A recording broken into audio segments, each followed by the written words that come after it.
Oke, kita memasuki ke part yang terakhir. Ya, jadi ini ada sum over statistik. Pertama ada IQR, ini Q3 min Q1, atau panjangannya adalah interquartile range. Kemudian ada semi interquartile range, itu tinggal dibagi dua. Mid quartile itu Q3 tambah Q1 per 2. Nah, kemudian ini ada 10 sampai 90 persentil range. Nah, ini perlu diperhatikan ya, kalau misalkan ini diganti ke 20, 80 misal. Berarti ini nanti ya P80 min P20. Nah, gampang lah. Ini masih bisa. Nah, ini ada 5 number summary. Jadi 5 number summary itu ada 5, dan ya tentu saja ada 5 ya. Yang pertama itu minimum, kemudian kuartil 1, kemudian kuartil 2 atau median ya. Kemudian kuartil 3 yang terakhir maksimum value. Nah, ini ada box plot.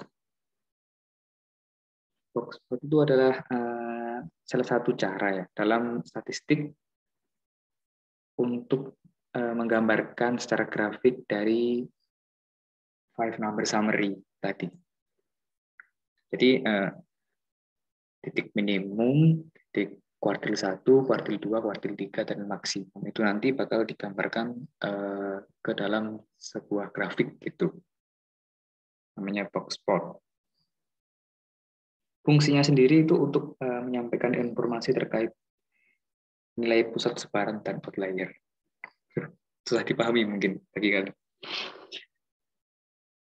Ya, intinya dijabarkanlah dari nilai tengahnya, yang median atau Q2 tadi, kemudian yang Q1 dan Q3, kemudian ada minimal maksimalnya, kemudian adalah juga nanti outlier. Apa itu outlier akan saya jelaskan di slide berikutnya. Nah, ini gambaran dari box plot yang masih biasa ini ya. Ada titik minimum, Q1, Q2 atau median, Q3, dan maksimum. Ini masih biasa ya. Dan juga kalau dalam statistik lebih diperdalam itu sebenarnya ada namanya ini. Ada istilah-istilahnya tiap titik ini.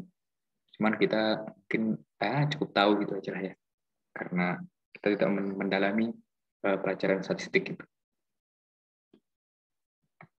Nah, ini juga box plot. Nah, ini kalau misalkan kita bandingkan dengan yang tadi ya, yang garis, ini yang bentuknya simetris. Nah, kalau yang ini, kalian masih ingat kalau misalkan ekornya di kanan, berarti namanya skewed to the right. Betul. Nah, ini yang grafiknya gambarnya seperti ini.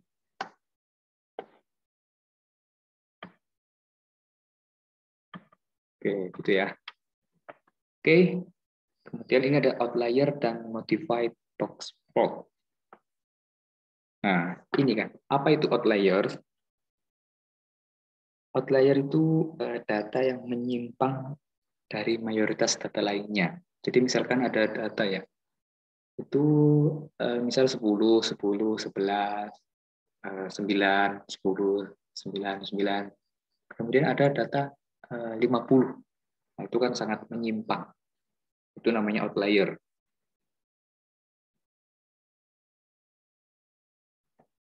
Ini dijelaskan, maksud dari slide ini ya, langsung aja ya. Outlier itu sangat berpengaruh, efeknya baik terhadap rata-rata, terhadap standar deviasi, maupun terhadap grafik ya. Mungkin seperti itulah maksudnya. Nah, ini untuk mengidentifikasi outlier, kita bisa mengeceknya menggunakan batas bawah dan batas atas. Ini untuk batas atas ya, 1,5 kali IQR. QR tadi kan Q3 min Q1. Kemudian untuk batas bawahnya itu kita caranya 1,5 kali IGR lagi.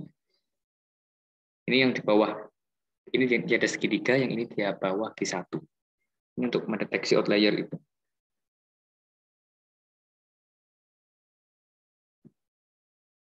Kemudian maksud dari slide ini adalah slide ini menyatakan bahwa yang tadi itu di awal-awal itu adalah box plot yang normal. Nah, kemudian setelah ini akan ada box plot yang dimodifikasi dengan adanya titik outlier. Tuh. Ini juga sama, di slide ini juga menjelaskan tentang box plot gitu ya. Jadi ada simbol khusus untuk outlier itu, dan juga di sini juga dijelaskan bahwa garis horizontal itu bukan outlier, melainkan itu titik minimum dan juga maksimum. Ini contohnya. Jadi ada ini titik ini loh.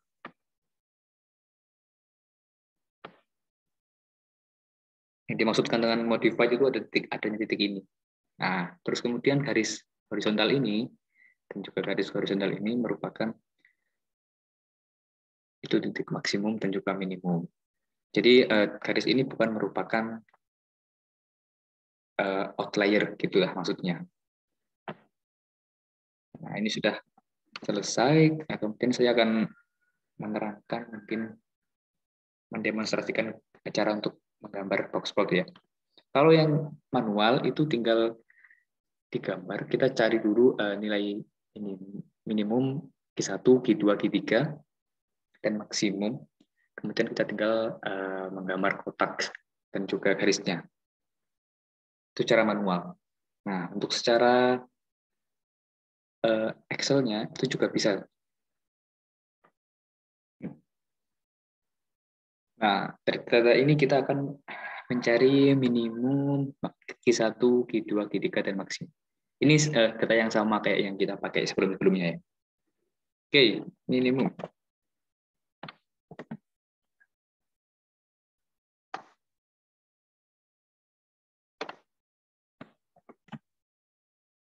Oke, kemudian Q1. Nah, sebenarnya untuk mencari kuartil itu sangat mudah.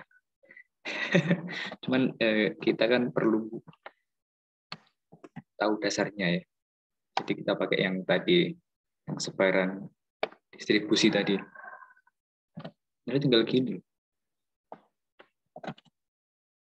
Oke, kemudian Q2.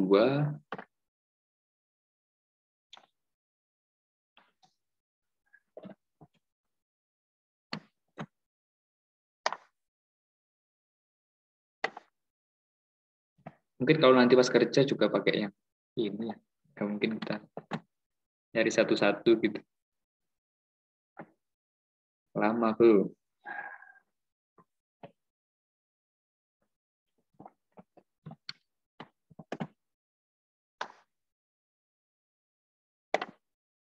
Ini juga gampang sih caranya. Kalian masih mengikuti kan? Jangan bengong gitu.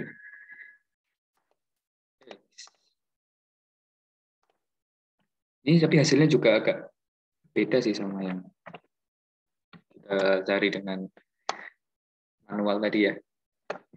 Agak manual sih. Oke.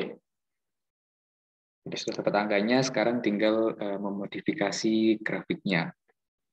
Mungkin saya skip aja biar lebih cepat gitu ya.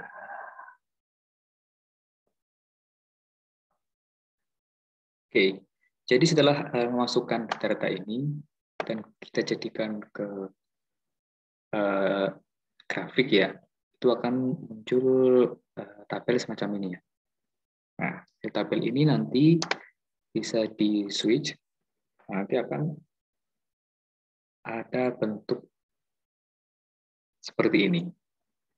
Nah, ini kalau misalkan Microsoft-nya di atas Microsoft 2010, nah ini 2010 setelah saya coba ternyata tidak bisa ya untuk mengubah ini menjadi bagian yang kiri menjadi garis, kemudian bagian yang kanan juga menjadi garis, ternyata belum bisa. mungkin nanti bisa dicoba untuk mengcustomnya di Microsoft yang lebih tinggi. Oke. Mungkin cukup sekian ya. Kita bisa cukupkan untuk materi ekonomi di DM2 ini. Dan semoga atas penjelasan saya yang sangat panjang tadi, kalian bisa paham dan juga terhibur. Kok terhibur sih? Ya, bisa paham lah. Oke, kita cukupkan anak-anakku. Terima kasih. Sampai jumpa lagi di pertemuan berikutnya. Bye-bye.